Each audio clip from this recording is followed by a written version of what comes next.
Water, a force of nature.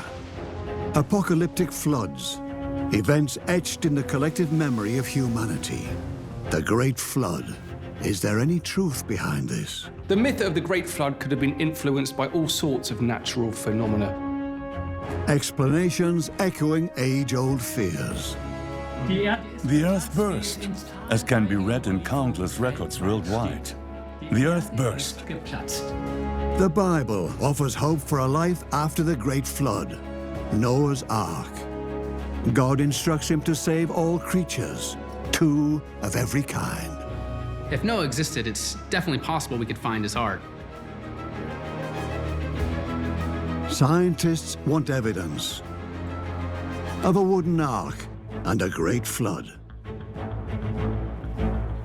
Is there any truth behind the myth of the Great Flood?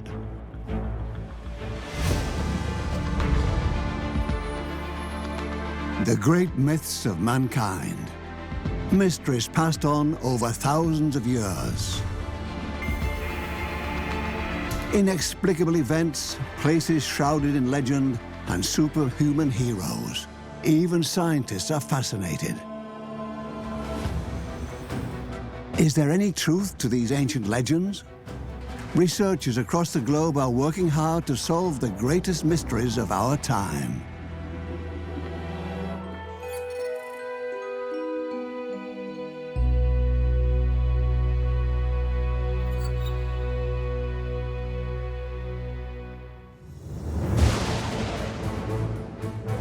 Torrential rain, seas rising to dramatic levels. The Great Flood threatens all living beings. It's one of the oldest stories in the Bible.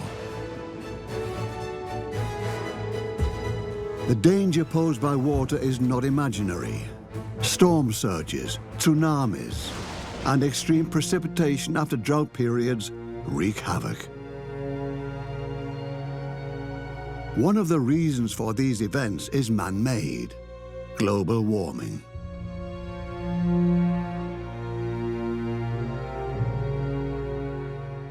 This leads to severe droughts, extreme precipitation events, major heat waves. It also brings about extremely cold temperatures and heavy snowfalls. It seems counterintuitive, but these extreme weather events are becoming increasingly frequent. The biblical Great Flood is portrayed as a consequence of human behavior too. God is furious with humanity and wants to drown the sinful world in a drenching rain.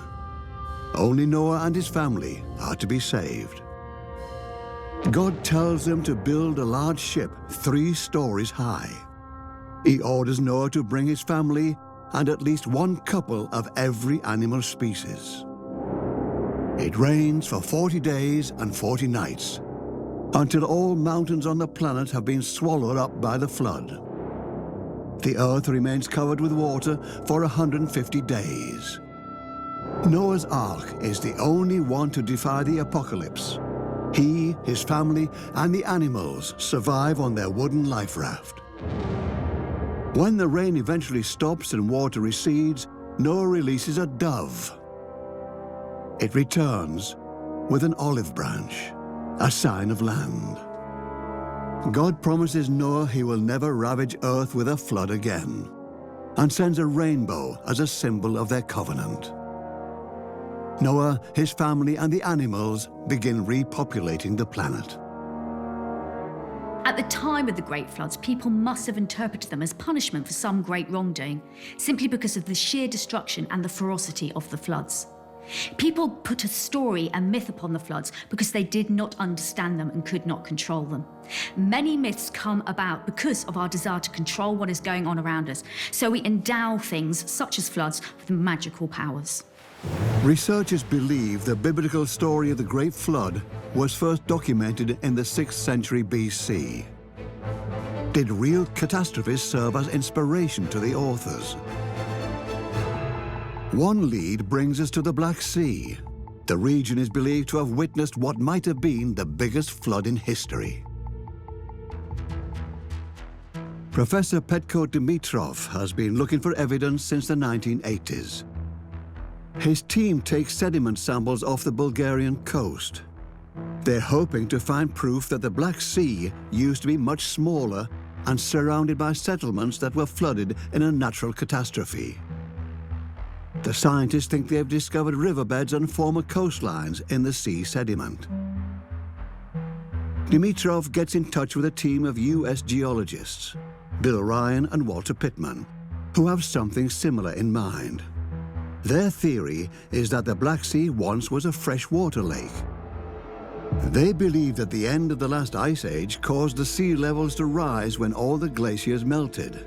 However, shortly thereafter, the water level in the Black Sea basin dropped again to about 60 meters below the Mediterranean sea level. This resulted in a cataclysmic flood. Water from the Mediterranean pushed into the Black Sea basin with a force 200 times that of the Niagara Falls.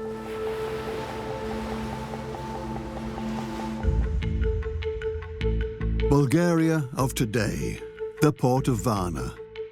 A team of the Black Sea Research Fund sets out from here to search for traces of this monster flood. The scientists are firm believers in Dimitrov, Ryan and Pittman's theory. They want to reconstruct the flooding of the Black Sea.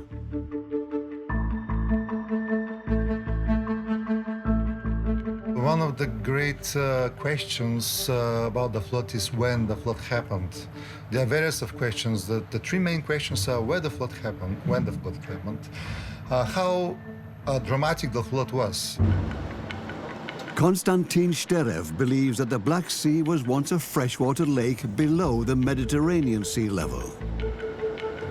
The world ocean level started rising, and it rose probably 60 meters above the level of the Black Sea, and only the Bosphorus was the barrier between the world ocean and the lake. Konstantin Sterev and his team are hoping to find evidence of settlements along the shores of the Black Sea, dating back to a time before the flood. The water here is shallow, and new objects are often uncovered. We're trying to find the villages, natural formation, which create possible habitats for the ancient people. Did a flood destroy the settlements in this region? One thing's for sure, more than 7,500 years ago, the soil here was fertile. Archaeological finds have confirmed this. Petko Dimitrov's divers recovered sensational objects just decades ago. Dimitrov even refers to one of them as Noah's plate. This plate was found near the coast of Varna in 1986 by our submarine at a depth of 93 meters. The plate was buried in the sand, and after we brought it out, we tried to determine its age. It turned out that the plate was carved from a sandstone.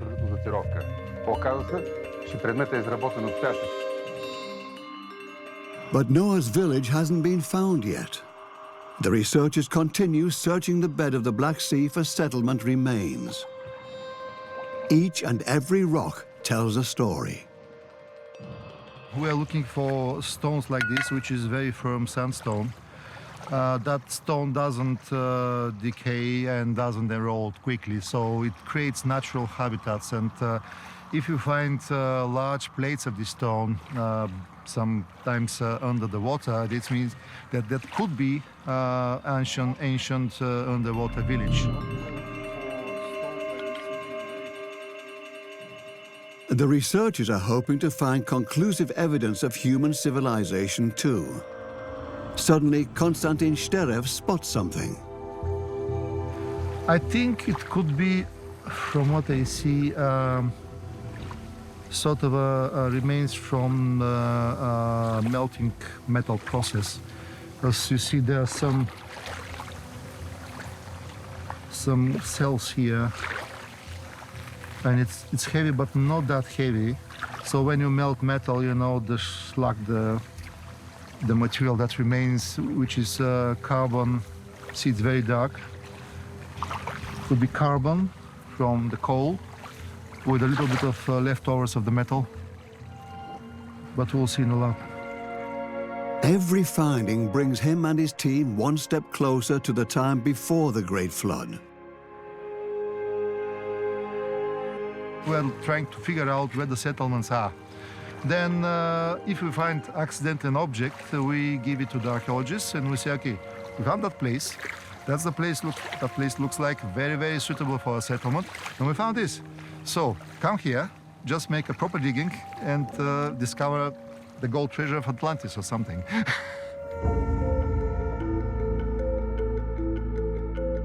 The next morning in Varna, the researchers are looking for geological traces of a sudden flood caused by huge masses of water streaming in from the Mediterranean.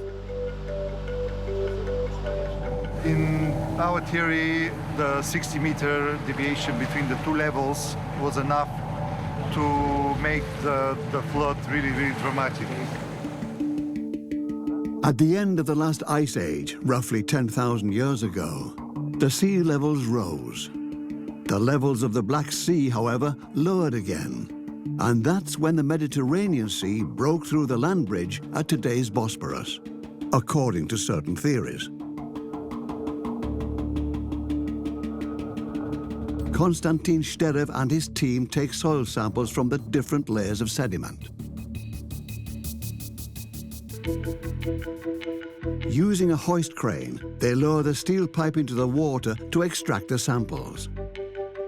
They're convinced the sediment samples will prove this was once a freshwater lake. They dig deep, into the sediment and into the past. Natural catastrophes leave unambiguous traces in the rock layers of our planet. A flood the likes of the great biblical drenching would have destroyed the very foundation that all life forms needed to survive. The myth of the Great Flood could have been influenced by all sorts of natural phenomena. Volcanic eruptions, tsunamis, earthquakes. It's all entirely plausible. Did a disastrous flood strike the Black Sea? Is this the origin of the myth of the Great Flood? The Black Sea Research Fund team take a soil sample from the sediment layers and find what they were looking for.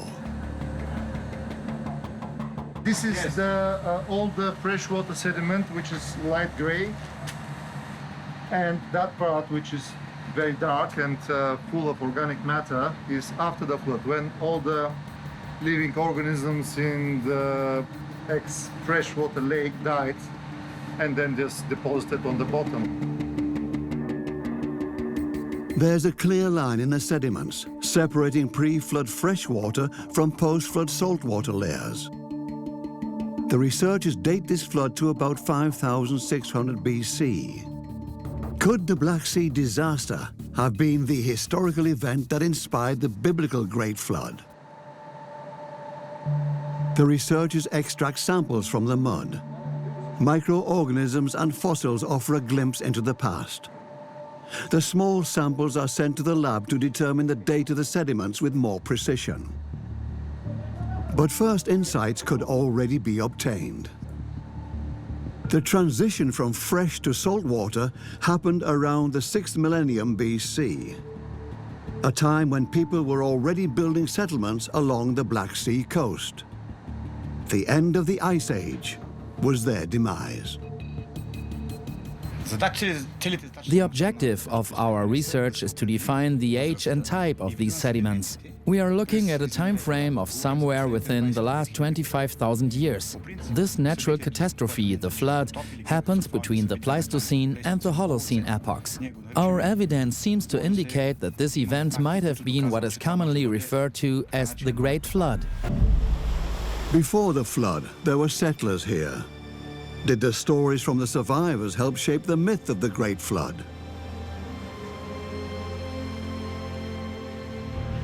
In 1972, archaeologists came across a necropolis, a huge field of tombs near Varna.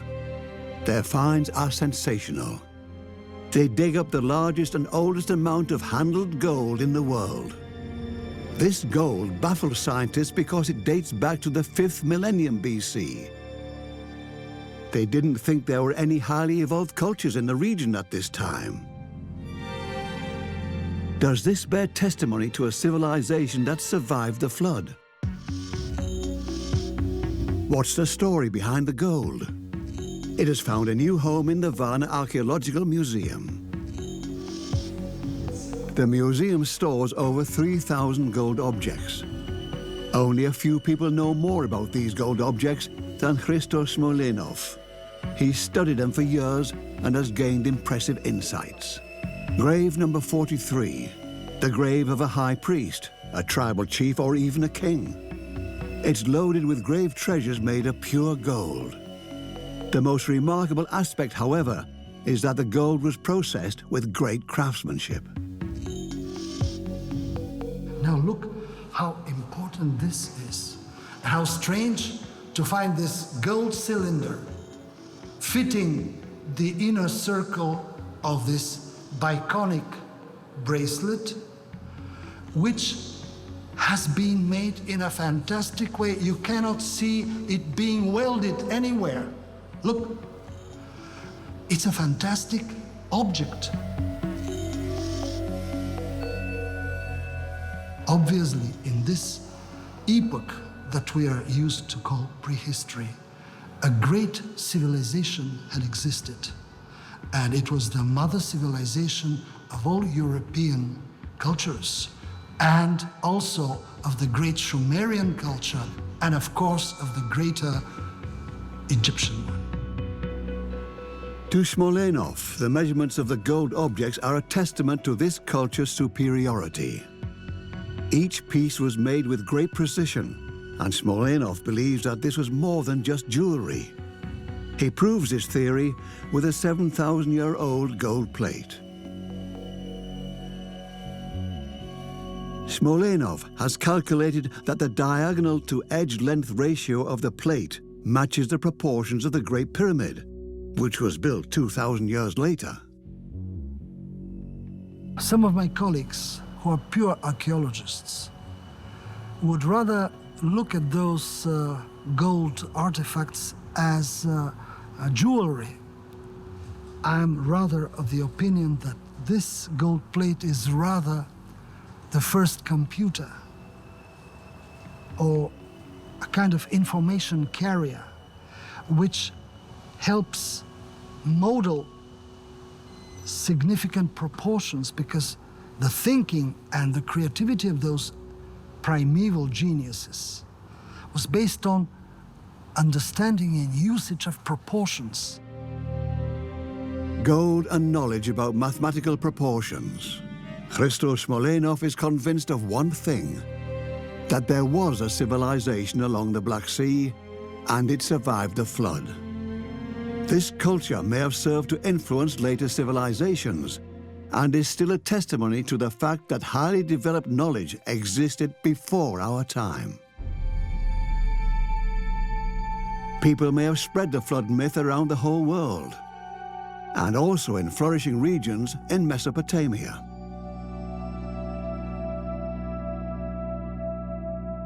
It's likely that many places around the globe were flooded at the end of the Ice Age, but the stories from the Black Sea are particularly dramatic.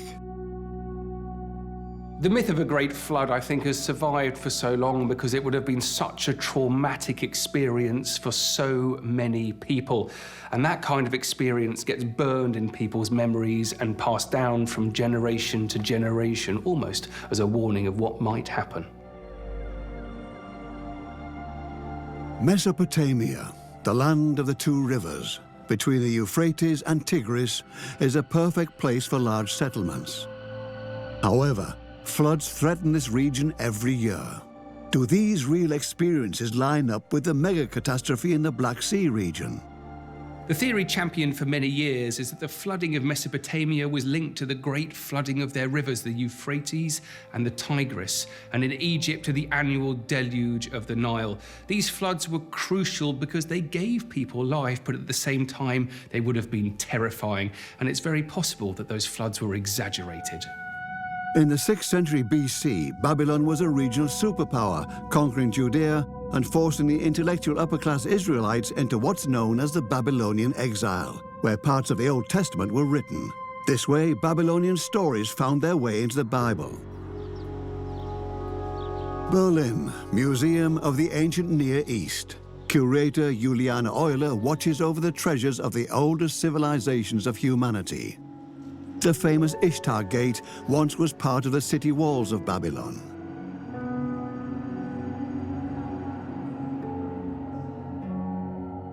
Juliana Euler does research on flood reports older than the Bible. Cuneiform texts unearthed in the 19th century tell a remarkably similar story. The authority of the Bible texts was put to the test when we found the same story with slight differences on cuneiform tablets, which were significantly older.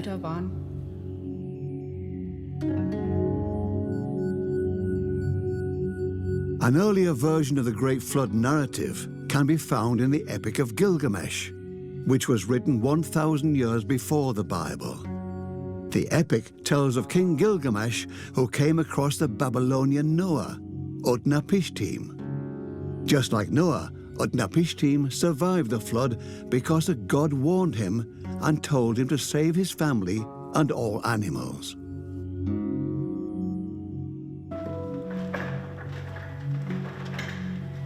There are thousands of age-old cuneiform tablets in the depot of this Berlin museum. Juliana Euler wants to take a closer look at one of them. Does it tell the story copied in the Bible 1,000 years later? Some of those tablets referencing the Great Flood are actually right here in Berlin.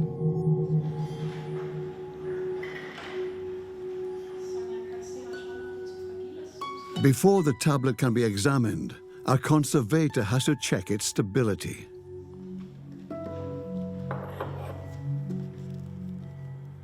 Die sind alle mit Salz belastet und there are salt deposits in all of these. If the climate isn't right, through efflorescence, these salts can break off small pieces. Kleine Stückchen absprengen.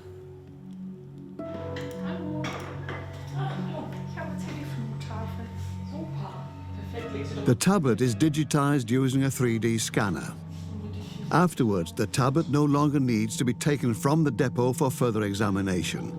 A great advantage. Engineer Fanet Gertlich calibrates the scanner. 2 cameras and a light source capture the object. Based on distortions of different size stripe patterns across the tablet, 3D image points are calculated. The result pops up on the screen, a digital model of a 3,000-year-old tablet. Where's the excerpt about the end of the flood? The dove is the key. Noah releases it in the Bible too.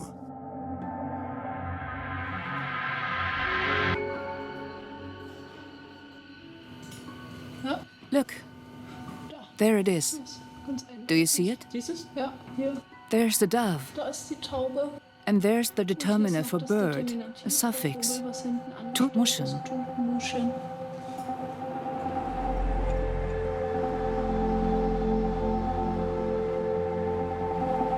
All flood stories show parallels, featuring similar elements time and again. The water recedes, land appears, and the dove brings an olive branch. Noah, his family, and the animals repopulate the earth. A strikingly similar tale was told in Babylon many centuries before the Bible was written. Myths pointing to primordial aquatic catastrophes can be found in many places around the planet.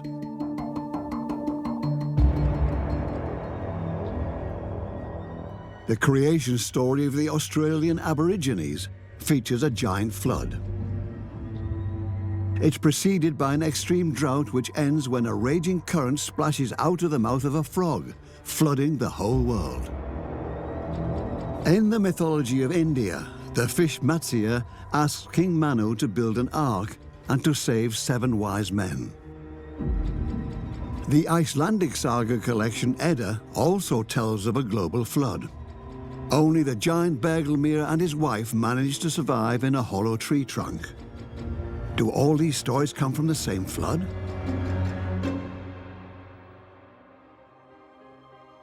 When you look at the horizon, things come to a point, and the same thing happens when you look back in history. And so when you look back, all the great floods kind of come together into a single notion of a gargantuan flood. So we're talking about the melting of the glaciers, the annual floods of the early cities, maybe even the flooding of the Black Sea, the loss of cities to the coastlines. All these floods can get mixed together on the horizon of time to become a great flood. The parallels to the biblical Great Flood are striking. The myth of the Greek Deucalion could be based on a real-life event. According to tradition, Zeus, the father of the gods, decides to wipe out spoiled humanity. Titan Prometheus knows what Zeus is planning and tells his son Deucalion to build a ship. When the rain starts falling, Deucalion and his wife Pyrrha board the wooden chest. While all of Greece is flooded, only the righteous Deucalion and his wife survive the catastrophe.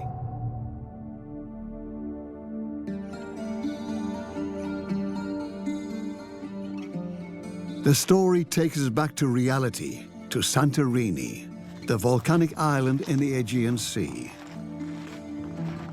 Volcano expert Evi Nomikou knows the Minoan eruption, which took place 3,600 years ago, was a catastrophe with devastating consequences. A volcanic eruption that hit the entire eastern Mediterranean region. At the last phase of the Minoan eruption, we had huge pyroclastic flows that enter violently into the sea and generate a tsunami. So this tsunami destroyed the Minoan cities that they are located at the northern part of Crete, like Knossos.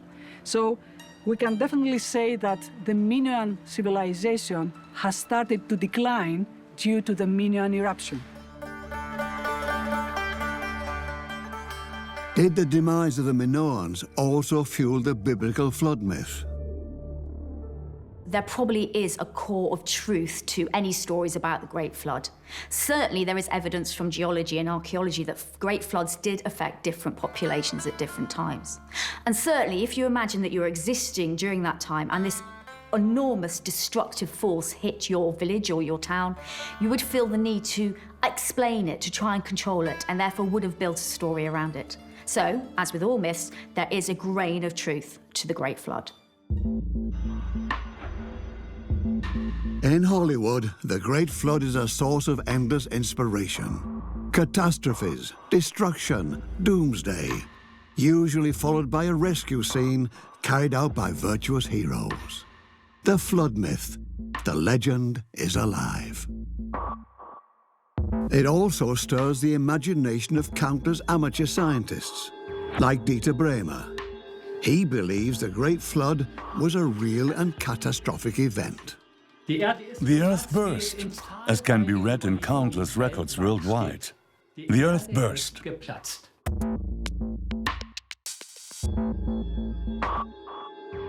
The former chemical engineer has a theory. The Earth used to be much smaller than it is today. When the Earth fractured and solidified, it was covered completely by a granitic crust. The planet couldn't have been more than half its current size.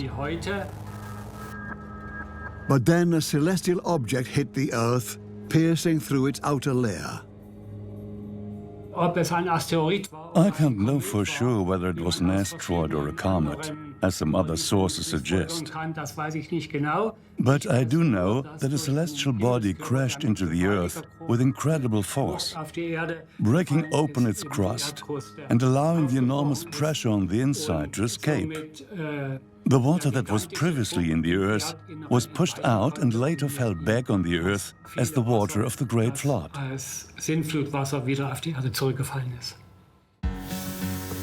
Dieter Bremer wants to demonstrate his theory.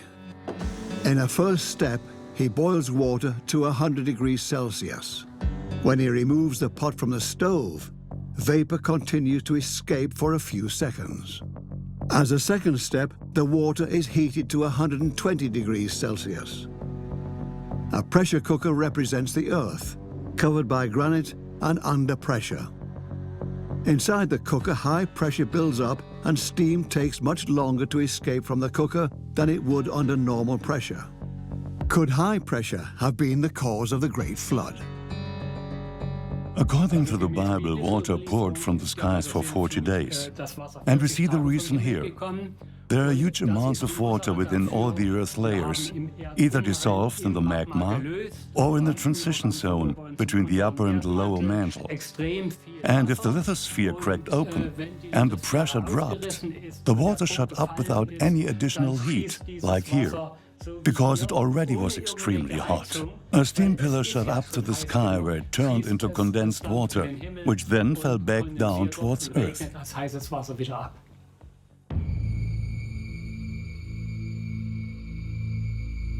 According to Bremer, the hot vaporous pillars shot into the air for days.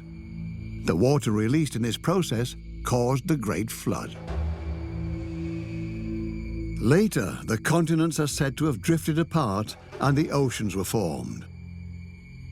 Bremer's theory contradicts all geological research findings, but it reflects the unfathomable aspects linked to the Great Flood myth to this day. The whole world is underwater. The only survivors are on the Ark. A complete reset for all terrestrial life. Is such a cataclysmic event physically possible to begin with? The answer is no. According to the Bible, the highest mountains were covered in water. This would require some 4.5 billion cubic kilometers of water, roughly 3 times the amount of water the world's oceans contain. So is it really just a myth? One thing is for sure, floods mark the real human experience.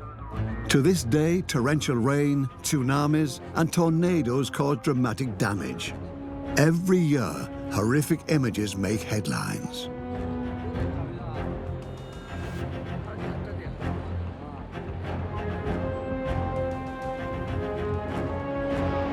It's the biggest natural catastrophe of our time, the tsunami in Asia on Boxing Day 2004. The deadly waves rush away from the epicenter within hours. They're so powerful, they claim victims in places thousands of kilometers away. Around 230,000 lives are lost. Telegraph Hill in Potsdam is home to one of the oldest meteorological stations in Germany and to the Potsdam Institute for Climate Impact Research. Dr. Fred Hattemann analyzes why floods are becoming ever more extreme. He and his team run computer simulations with weather data from the whole world to create mathematical models. Their verdict: global warming results in weather changes across the planet. Global warming has been skyrocketing since the 1970s. Since then, the average global temperature has risen by about 1 degree Celsius compared to pre-industrial times. In Germany, for example, it has even increased by 1.5 to 1.6 degrees. What's particularly alarming is the fact that the melting glaciers in Antarctica and Greenland could possibly result in flood catastrophes. Sea levels have risen by more than 20 centimeters in the last 100 years alone. And the pace is picking up.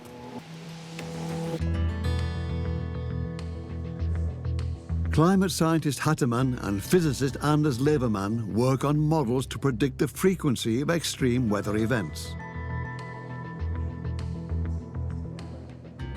The ocean is expanding because it's getting warmer. This first happens in the upper masses of water and eventually trickles down to the lower layers. Over time, the entire ocean expands. The melting ice masses covering Greenland and Antarctica are also raising the sea levels. But it's not only coastal regions that are facing floods. Heavy rainfalls are getting increasingly frequent everywhere. Heavy rainfalls are also linked to global warming. The warmer it gets, the more water vapor the atmosphere can hold, and this vapor is then discharged in heavy precipitation events. The scientific community no longer doubts that humans have a decisive impact on global warming. More frequent floods are a direct result of this. The new Great Flood is man-made.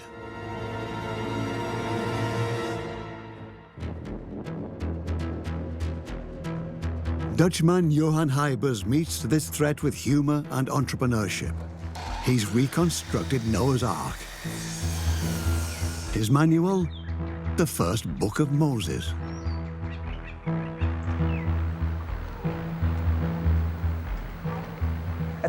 I decided to build Noah's Ark, adhering to the exact measurements we find in the Bible. 300 cubits long, 50 cubits wide and 30 cubits high. That's the result.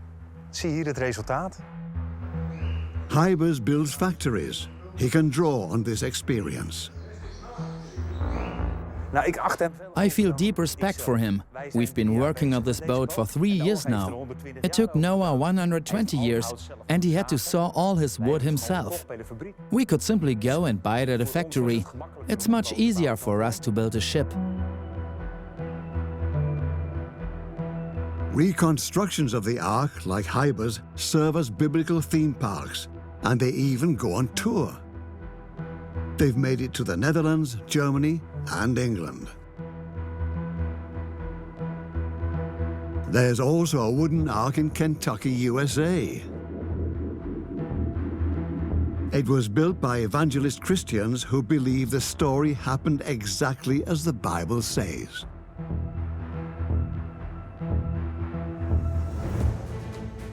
But what do we know about the Ark?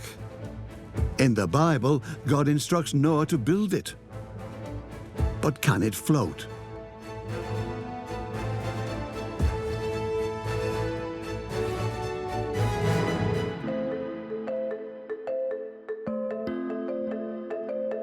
The German Maritime Museum in Bremerhaven.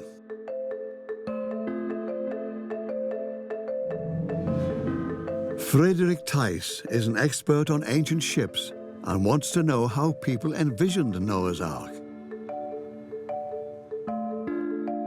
Artists have always been fascinated by the Ark. The construction is one of the most popular motifs, especially among Christian artists. They often depict Noah receiving God's order. But what does the Bible say about the design plans? The Bible says the ark, this wooden ship, was 300 cubits long, 50 cubits wide and 30 cubits high. We can convert these measurements, of course, very carefully, to units we know today. Friedrich Theiss and his team want to put the size of the Ark into perspective. The ships in the museum port look like toys compared to the proportions of the biblical craft. Theiss uses a camera drone to make his point. All right, everyone, please step back so we can start. The drone has to rise 100 meters into the air to show the surface the Ark would cover. –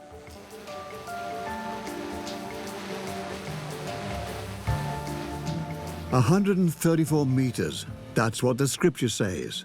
A comparison, the schooner in the port is only 44 meters long.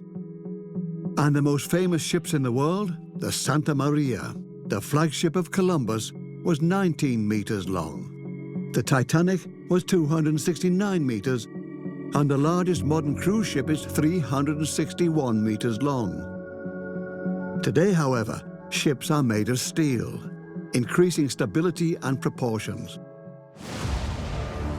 But Noah's Ark was made of wood.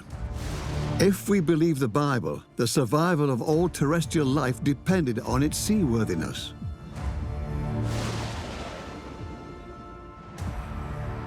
The biblical flood lasted many months. When the water receded, the Ark ran ashore on the mountains of Ararat. could it still be there? We found wood older than the dinosaurs, and so if Noah existed, it's definitely possible we could find his ark. And just because we can see all kinds of metaphorical meaning in the story and in the ark, it doesn't necessarily mean that there wasn't a literal version or example in some place and some time. With an elevation of 5,137 meters, Mount Ararat is the highest mountain in today's Turkey. Could its peak be the first spot of land re-emerging from the Great Flood? Did the Ark end up here? The mountain has been a mecca for those looking for the Ark for a long time.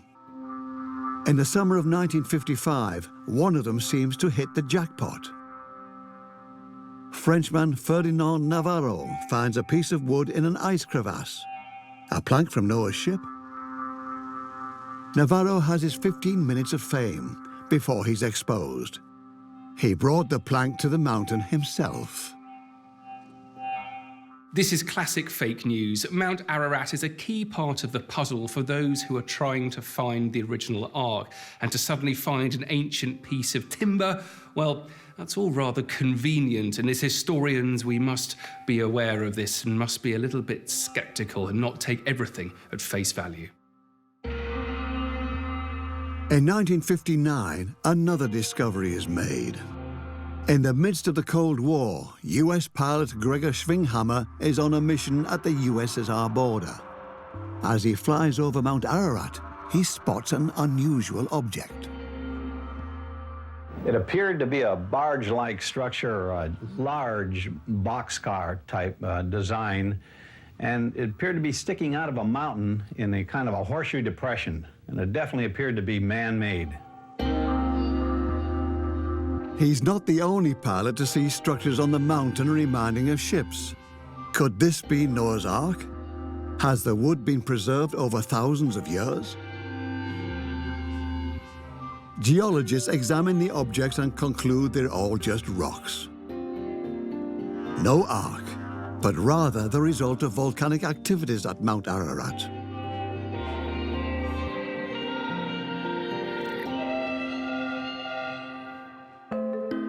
Back in Bremerhaven, historian Frederik Thijs wants to find out if the biblical Ark model is potentially seaworthy. Naval architect Mustafa Abdel Maksud has created a computer model that allows him and Frederik Thijs to see whether the box-shaped Ark could be able to withstand such high waves.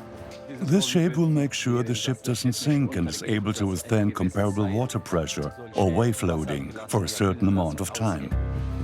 They build a simplified model for the experiment in the workshop of the Maritime Museum on a scale of 1 to 100.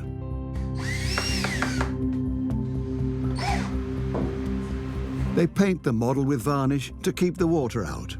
According to the Bible, Noah sealed his ship with tar.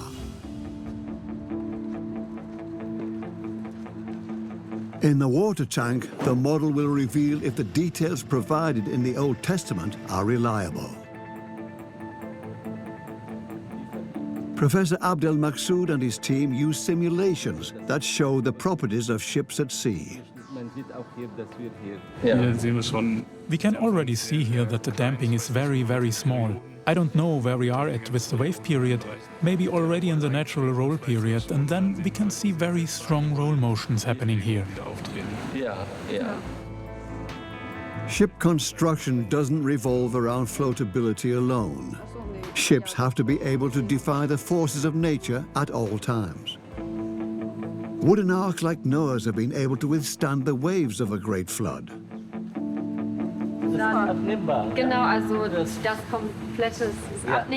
We can remove these parts and insert weights underneath.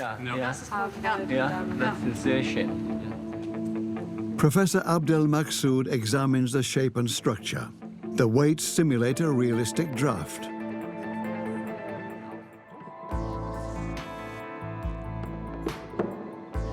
The researchers position the model in the water. A ball in the basin creates waves of up to 60 centimeters, corresponding to roughly 60-meter high waves for an original-sized ark. a very rough sea.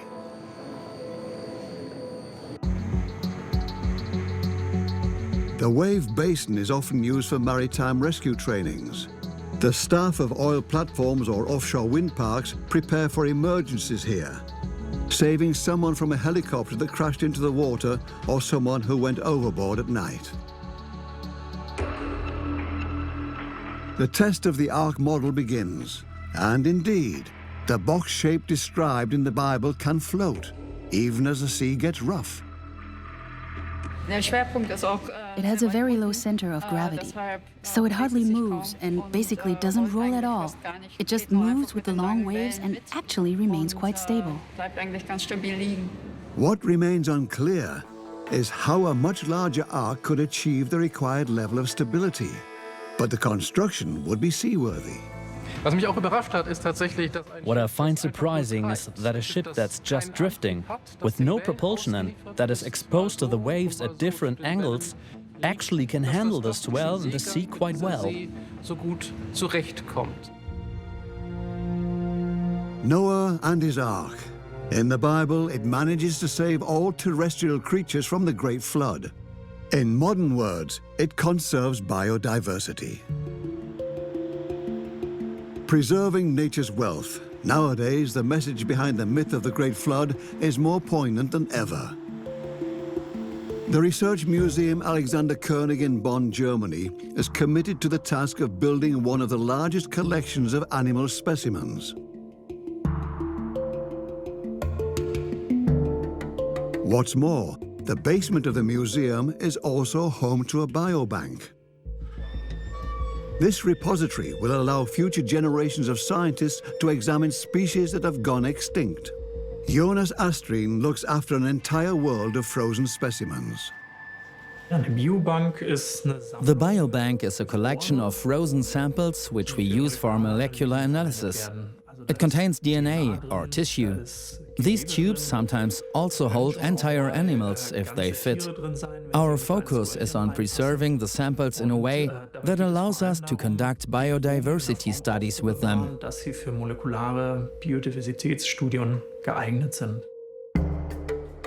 From Ichneumon wasps to elephants, the archive contains DNA samples from all kinds of species. The interesting thing about the myth of Noah and his Ark is that it's also about preserving biodiversity, just like we do here. The needs of humanity are not the only priority.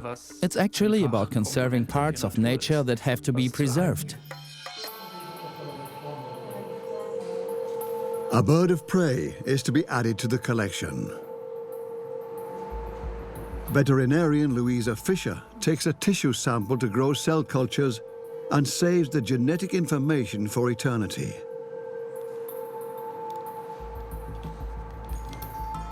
A 21st century version of Noah? A biobank is of great use when it comes to protecting species, just like all our collections here. This bank is actually an incredible source of knowledge. It generates it. It's an infrastructure that enables knowledge to be generated on species that are or could be endangered. At the end of the day, we can only protect things we really understand.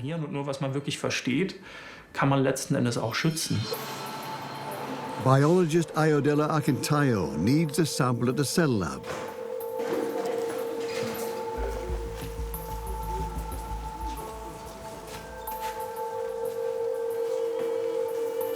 He wants to grow more cells using the tissue.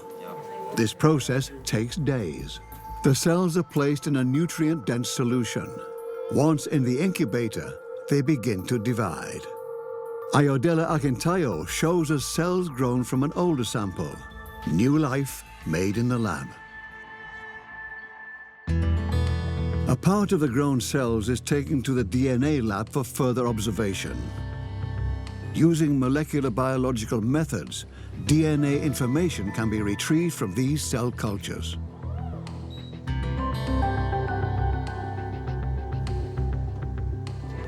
This way, the genome of every creature can be researched by generations to come.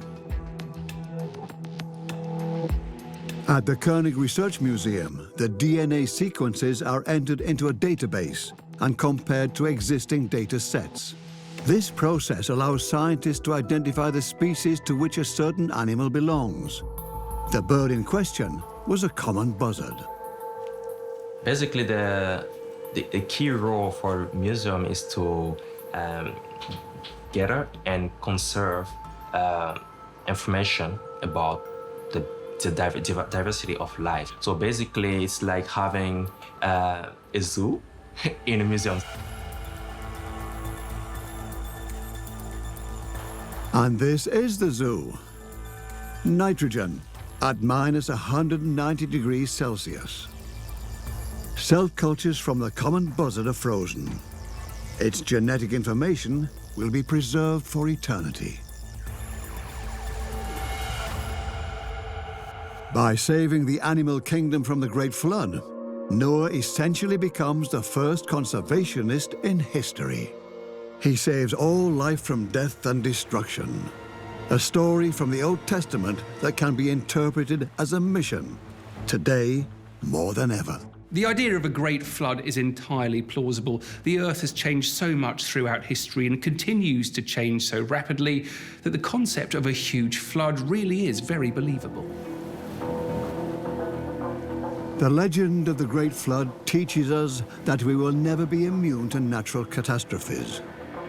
While our ancestors feared God's rage, the biggest threat in modern times is global warming.